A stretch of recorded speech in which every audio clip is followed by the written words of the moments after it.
Love lives here. So it is my privilege to introduce our speaker today. Her name is Claire Jefferson Glipa. Claire Jefferson Glipa. She is the executive director for Family Promise of Riverside. Claire has over 10 years of experience in nonprofit management. She excels in establishing partnerships and collaborations. Claire is a powerful public speaker and a passionate servant leader. She brings with her extensive knowledge of fundraising, including grants, in-kind donations, corporate sponsorship, and community partnerships. This is who she is. So please join me in welcoming Claire to our morning table. Thank you. Do I have to click something? Hello. All right, it's on. Good morning. I'm so grateful for you to invite me into your space. Family Promise of Riverside is an organization that focuses on serving unhoused children and their families. So I want you to take a moment and take a deep breath. We're going to talk about maybe some hard experiences in our community, and I want us just to ground ourselves first in our center.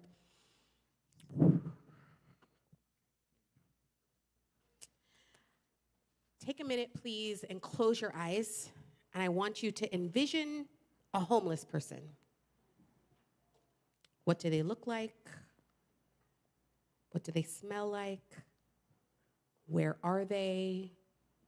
Who's around them? How do you feel observing whatever they're doing?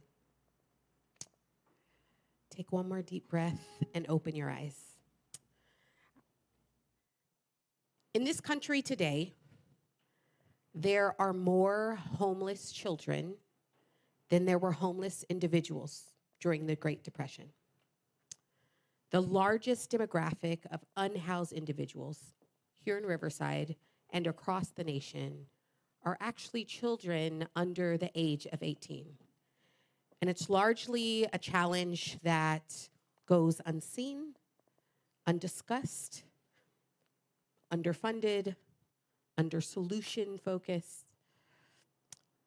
In this city, as we stand here today, we're blessed to be served by two school districts, Riverside Unified School District and Alvord Unified School District. Last year, Riverside Unified School District identified 2,000 children, K-12, here in our city as unhoused, and Alvord, nearly 3,000. In the city that we love, that we call home, there is a crisis, and the blessing is that we could do something about it.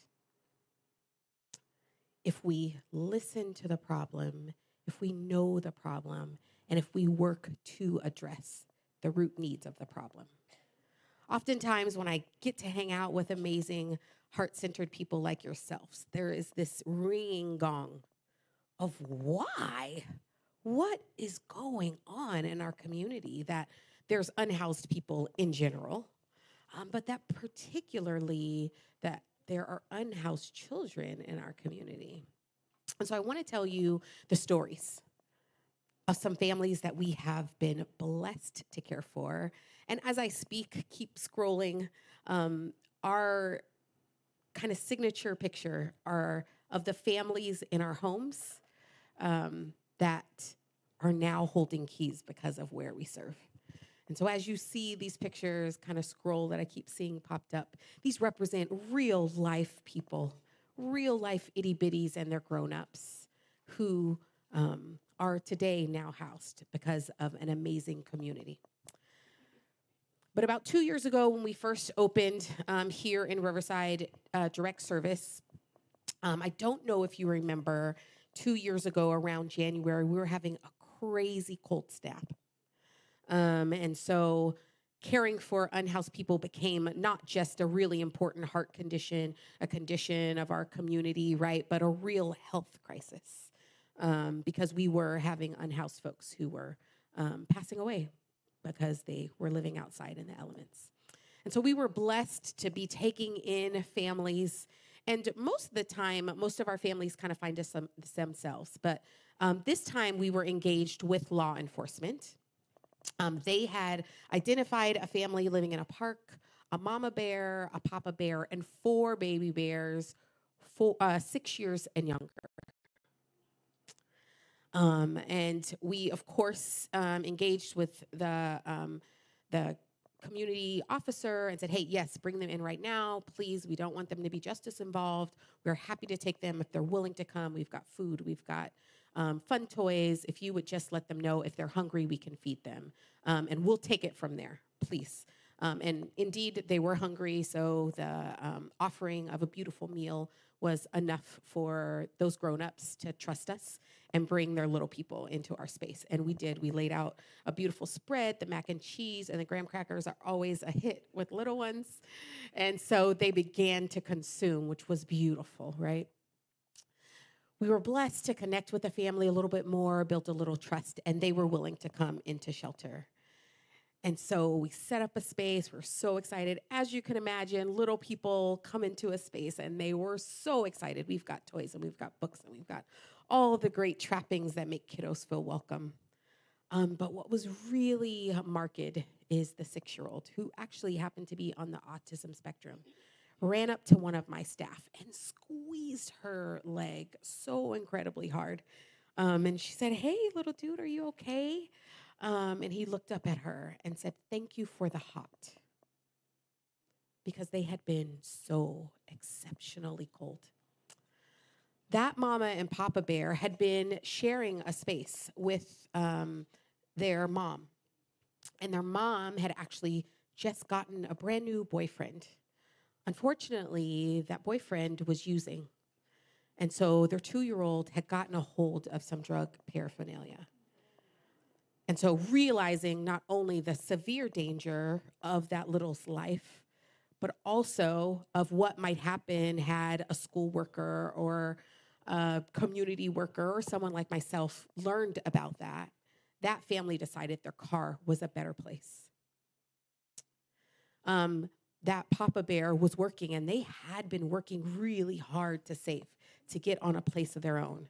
But that one shift in the safety of the space that they had called secure made it so that they had to go into their car. That family worked really hard and is now housed and stays housed because at the end of the day, those kiddos are loved by their grown-ups. When you think about that individual that you thought of, largely, most people think of a singular individual, right? Hanging out by themselves, maybe struggling with mental health disorder or substance abuse disorder. And as a caveat, I always want to just lay it out, the facts that the unhoused community doesn't have higher levels of substance abuse disorder or mental health. It's just they don't have bathroom doors or closet doors to close themselves in like you and I might. They have to be out on display because they have no doors to close.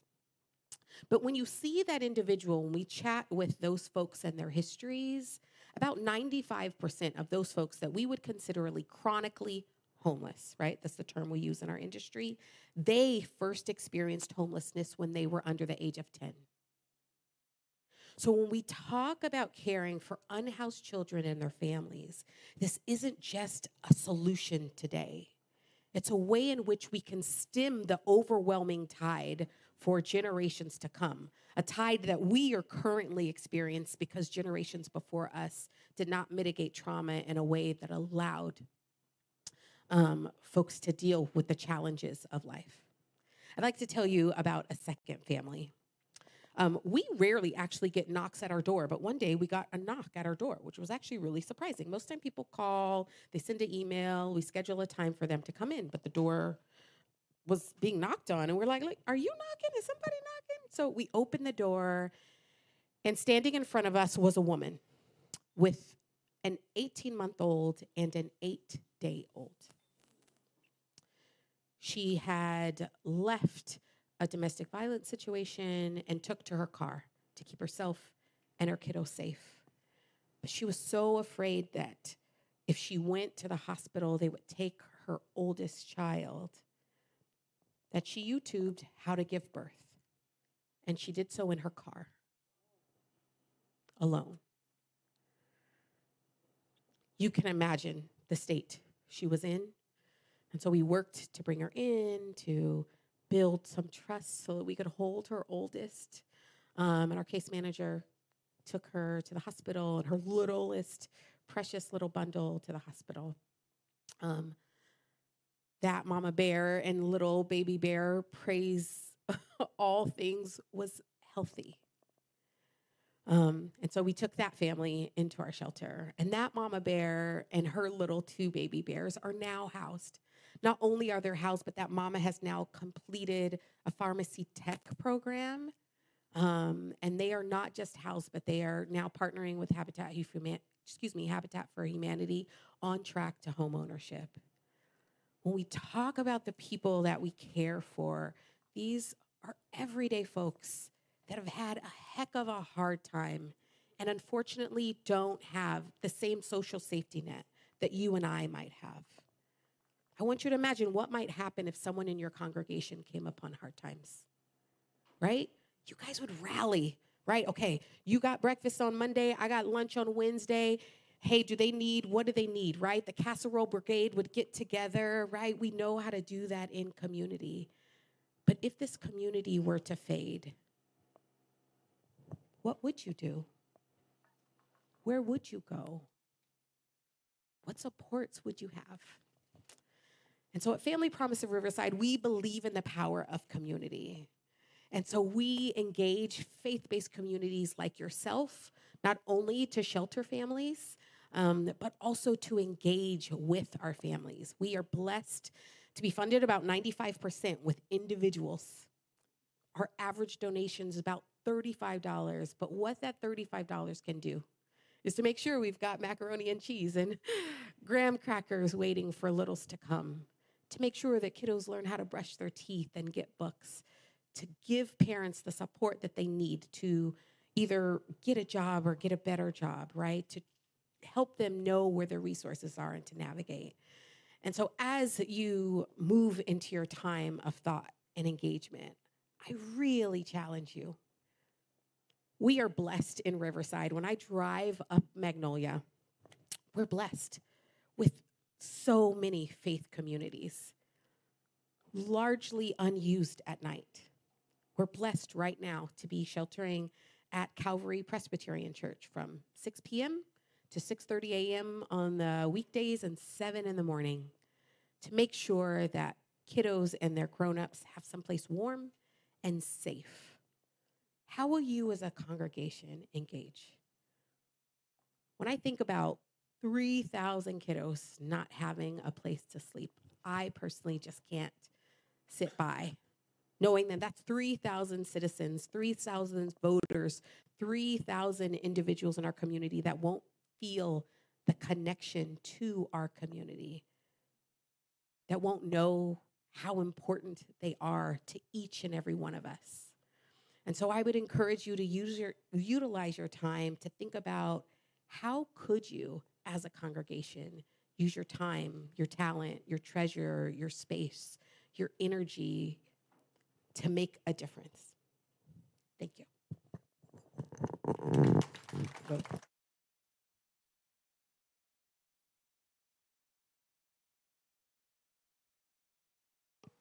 Okay, so thank you, Claire. So on your tables there, you have the questions for discussion. And I want to share with you, as Claire just mentioned, part of our global vision is the enfranchisement and justice, right? Is enfranchisement for all and justice for all. We've talked about, last week I shared with you the global vision reimagined into global action. And Stu, there's a few copies on the table out there. If you could bring those in for me, I'd really appreciate it. right? About moving from the idea into the action and activity of spirit. And one of the ways, the reason why we brought, yes, thank you.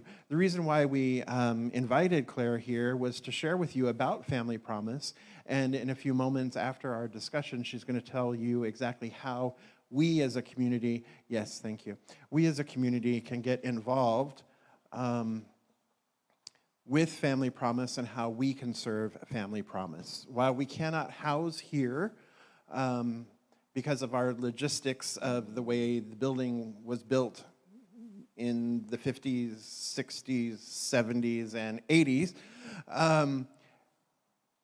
we can still, as a community, work together to really help and support Family Promise. So I invite you to go to tables now, and for those of you watching us on Facebook, I invite you to join us Facebook or YouTube. I invite you to join us online in our Zoom room, and Jason's got the Zoom room link scrolling across the bottom of your screen, as well as the questions there for you in just a moment. So I invite you to join us. Join in the conversations at the tables. The questions are there for you, and be thinking about how we as a community can engage with Family Promise and support the amazing work that Claire and her team are doing. In case you didn't know, I was one of the founding board members of Family Promise of Riverside back in 2018, 2019. And so this work is deeply personal and deeply passionate about it. I've been wanting for our community to engage with Family Promise for since the beginning, since 2019, and now is the time for us to do so. So go to tables, and here we go.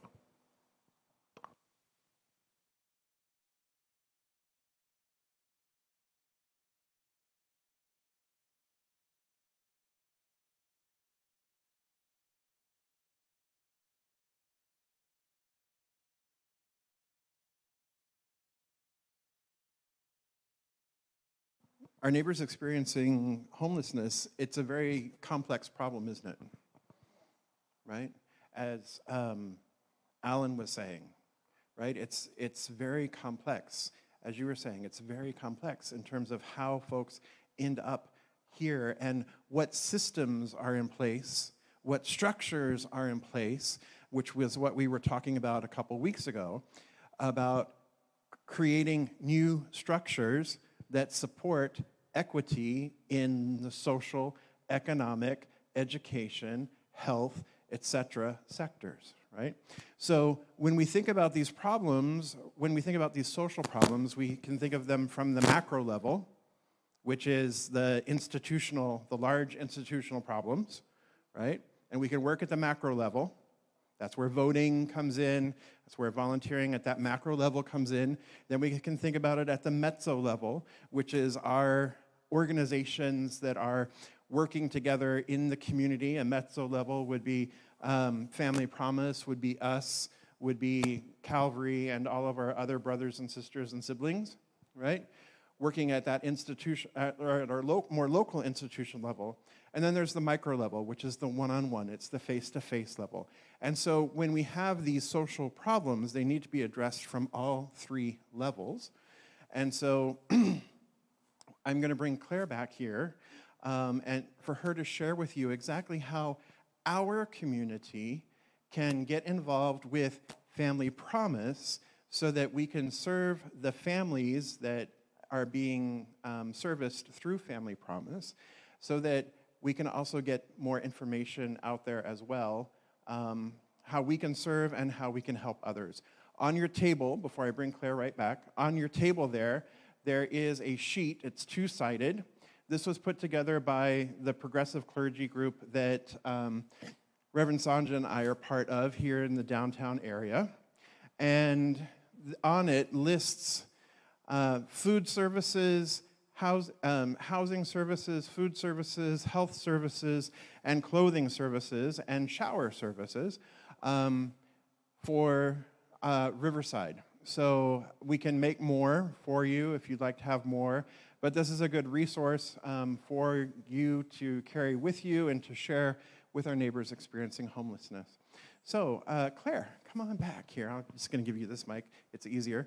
And share with us how we can support you. Thank you, guys. Yeah, so there are a few ways that we love to have our community members engaged. So 365 days a year, we are blessed to feed our families through community support. So we have individuals like yourselves take our volunteer training, which is online, and make a meal. Some folks, we have some of our community members that are like amazing chefs, so they like pull out the eggplant parmesan. And then we have other folks who like literally grab Costco pizza or Del Taco, which most of the time our kids actually like the Del Taco more than the fancy food. But what is so powerful about that, I want to tell you a story about last summer. So last summer, I don't know what the heck it was, but we had a plethora of beginning kindergartners, tons of 5- and 6-year-olds who are getting ready to go to kindergarten. And we had one volunteer. She's a really just an amazing woman. She volunteers for dinners every single week. It's like what her favorite thing she does. And she also makes fruit. She's a consummate gardener. And so she either brought from her garden or brought to or went to farmer's market and brought different fruits. And at Family Promise, we have something called No Thank You Bites, right? Our kids are used to, particularly when they're living in their car, just eating really fast prepped foods, right? Shelf-stable foods are the priority for those grown-ups. So fresh fruit and vegetables are likely something that our kiddos don't get a lot of. And so when they come to us, we always have fresh fruits and veggies. And so it's just helpful of a way for kids, like, you don't have to love it, you just have to take a no thank you bite. You can't say no thank you unless you've taken a bite, like, because you just don't know, right? Green beans do look kind of funky, but they kind of taste yummy when you put them in your mouth, right? And so she took that to the next level and literally every single week had our kiddos try new fruit. And it was amazing the things that our kids had not tried: pears, oranges, blueberries, blackberries. But the real power of her gift, which hadn't been on my radar at all, that was totally her like passion for horticultural and growth and fresh fruit. When I say all things work for the good, for a purpose, those kiddos all came back to our center after their first day at kindergarten, so excited, and it was filled with fresh fruit.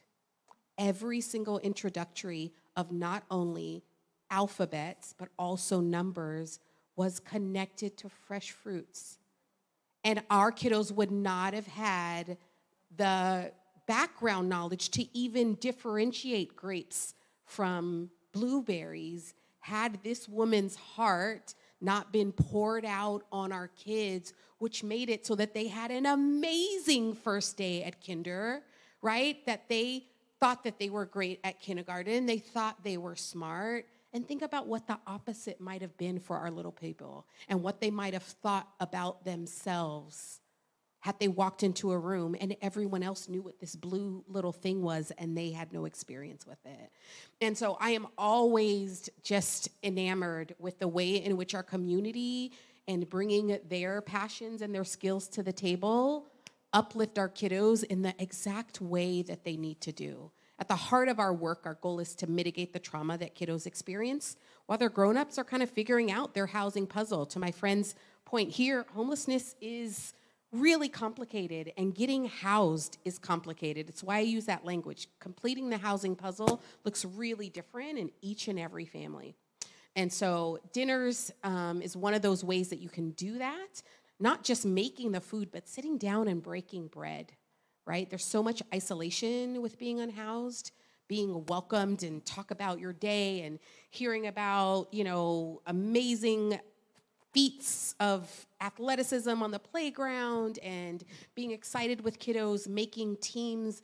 We have had, just like everyone else's dinner table, we practice multiplication tables and spelling words, and kiddos practice for the next day presentation for their science fair. All of those things happen around our dinner table, and it's made more powerful and more engaging because our community is there.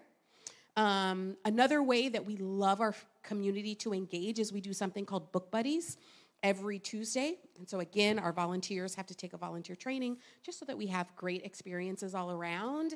But it's an opportunity for you to sit down, and everyone in our shelter reads. And our parents love it the most because they can actually sit down with a magazine and just have a minute of peace, because our volunteers are sitting in a chair next to our friends. I will say, if you find a friend, they might really be in love with the same book and genre every single time. So we do let our kiddos lead. So you know what? If you get a Dogman kid, you're going to go through the whole Dogman series. But that's phenomenal for our kiddos to fall in love with the written word and to know that they're important. There is power in a grown-up taking a minute and saying, you're important enough for me to read what you like, right? And to read with voices and sounds. And actually, this is one of the volunteer opportunities. Well, all of our volunteer opportunities have no age limit. So you can volunteer with your family, with your grandkids.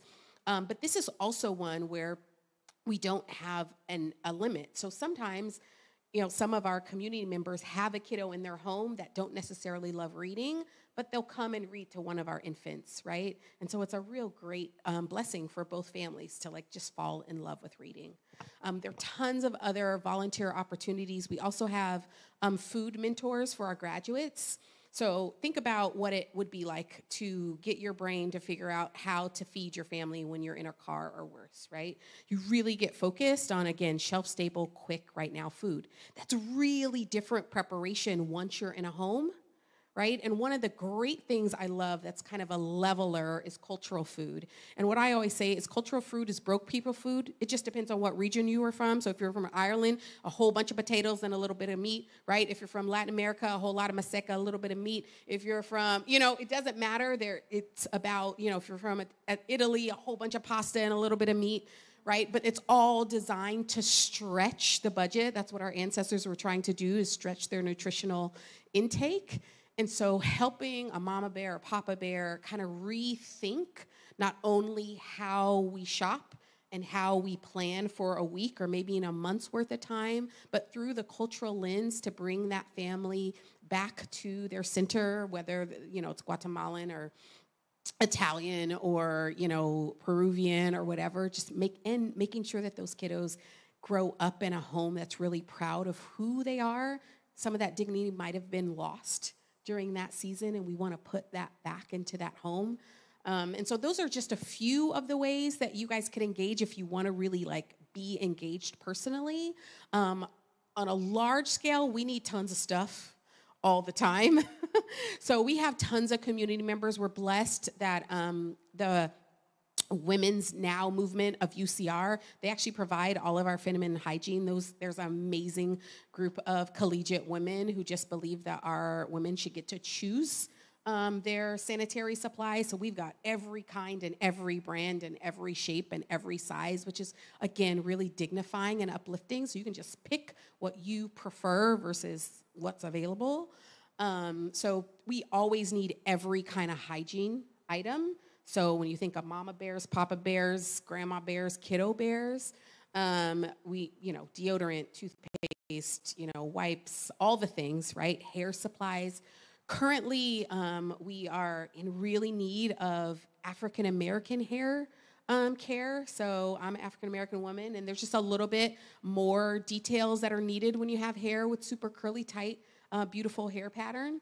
And so that's something that, again, I always want our families to be able to, oh, hey, that's the brand I love. Great, perfect. Pick that brand that you love so that you can show up as your best self each and every day.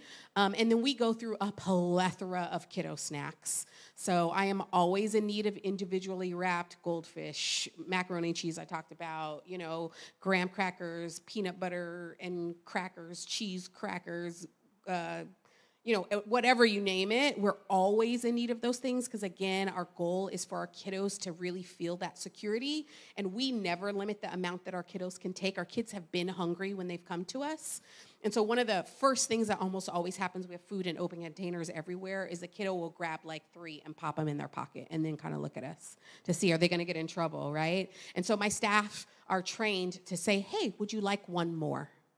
right? We're building a sense of abundance that our babies have been taught doesn't exist, unfortunately, because they haven't been in spaces of abundance. And so we're working to unravel that scarcity mindset, both in our grown-ups and our kiddos. So we go through, like I said, gummies, right? They love the gummies, all those Welch's fruit things. So those are a few ways that I think that you can engage, right? Largely, what I would love is for you to share, right? Homelessness is top 3 on every political pundit, and yet I've never heard anyone talk about kids. I've never heard anyone talk about our social safety net being completely broken. The average wait time, if you were to apply right now for Section 8, your average wait time last year was 4 years. So people got housed last year through Section 8, applied 4 years ago. How is that a system? That catches no one, right? If I need housing now, I need housing now, right? So there are a lot of ways that we, being blessed to live in a democracy, can speak to power in ways that our community can't because they're in the midst of needing uplifting. If you're on social media, Family Promise of Riverside, please follow us on Facebook and Instagram. I'm always giving nuggets. And then lastly, just to look at your community differently. I think it's really easy for us to look at our unhoused neighbors and look away. It makes us feel uncomfortable. It makes us feel concerned. And I certainly wouldn't want you to put yourself in harm's way. But there are ways that we can think and look and observe the challenge that is facing our community in a productive way versus hiding. There are a lot of things happening. Even our city council currently is thinking about making camping illegal. And, not sure where you land on that, but the fact that we have no space in our jails and no space in our shelters, not really sure what those folks are supposed to particularly do. So for us to think about problems with large community thoughts versus quick, broad strokes, I think would really make a difference in the lives of those who are depending on us to uplift them in the moment. Thank you, Claire. How about a big hand for Claire? Close your eyes and let's just come together in consciousness for a moment. Recognizing here and now that there simply is one life, there is one love, there is one infinite intelligence that is expressing itself, moving itself, living itself out into the world, out into creation, because it is the source of all. It is the one, the all, the only. It is all that there is. We call this spirit, we call this God, we call this love, we call this joy. We call this home. Because right where we are, spirit is, and we are always at home in spirit. Spirit lives, dwells, and has its being in, through, and as each one of us. Therefore, I know that I am an individualized expression of this one life, as is each one gathered here, as is each of our families that are currently experiencing homelessness or that are currently housed or sheltered by Family Promise. And I give great thanks for the work of Claire and her team at Family Promise of saying yes to life, yes to the call on their lives to support our larger community, to support the kiddos, to support their families, the little bears, the little cubs, and the mama bears and papa bears and the grandparent bears, auntie and uncle bears, the little ones and their trusted adults, for the work that they are doing to keep families together, to keep families where they belong, in homes, in love, in shelter, and in grace. And so I speak my word here and now for our beloved community and this beloved community of Family Promise and all that they serve. Knowing that spirit is right in the center of each and every one. Spirit is right in the center, is the center of the activity that is happening here and now. And so I call forth this love, I call forth this joy, I call forth the action from within each one of us as we say yes to stepping forth and supporting Family Promise in a greater way, in an individual way, and in a collective way. that we, here and now at Riverside Center for Spiritual Living, we can and do make a difference in the lives of those in our community and beyond our community. That we dedicate ourselves to the enfranchisement and justice of all people. We know that all people are housed, fed, educated, supported, and are emboldened to live their highest potential now. And so for this and so much more, I do give thanks.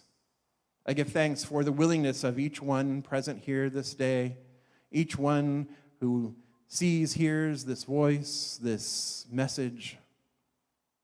I give thanks for their willingness. I give thanks for their yes. And I give thanks for their family promise. The promise to the human family. And I let it be, releasing this now, and so it is. So I invite everybody to stand and let's say our affirmation together. Loudly and proudly with all of the F's. We got to go back one. There we go. With all of the F's for family. Okay? So fantastically, freely, fabulously, right? Here we go. Nice and loud. I see my neighbors as myself. Yes, something wonderful is happening through me right now. It is this thing called love. Love is in my mind. Love is in my body. Love is in everything I do. I am it. I share it. I receive it. And I move love forward because love lives here.